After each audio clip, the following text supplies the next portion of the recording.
Je suis bien étonnée que le pourcentage des femmes dans les sciences et dans l'ingénierie à OnePoint est beaucoup plus élevé que ce qu'on trouve à l'extérieur.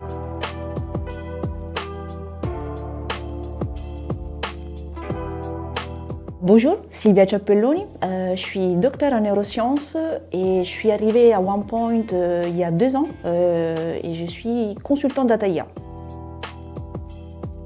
La data et l'intelligence artificielle sont un peu au cœur de la médecine du futur. Si on pense par exemple aux opérations assistées, aux prothèses intelligentes, mais aussi au suivi des patients à distance et par exemple aussi au traitement personnalisé.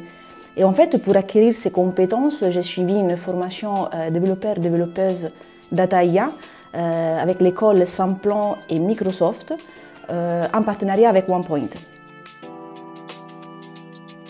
Bien que maintenant je ne suis plus derrière une paillasse des laboratoires, la recherche sur les cerveaux ne s'arrête pas qu'aux neurosciences biologiques, mais va au-delà, il y a aussi les neurosciences cognitives. Par exemple, aujourd'hui, je suis sur un de mes projets à OnePoint, c'est de pouvoir découvrir les facteurs comme le stress et la motivation qui influencent la prise de décision dans un contexte organisationnel et managérial, et grâce à des données qu'on recueille par une application mobile conçue à OnePoint. Je pense que les femmes qui débutent dans la recherche, dans le milieu de la recherche, sont assez nombreuses au début, mais le nombre de femmes qui restent et qui font vraiment une carrière, c'est assez réduit. Dans le monde, on sait que moins de 3% des chercheurs sont des femmes. Et dans les secteurs comme des autres secteurs comme l'ingénierie et les technologies, ce nombre est encore plus réduit. Il est important de comprendre et d'identifier tous les facteurs qui dissuadent les femmes à débuter et à entreprendre cette carrière.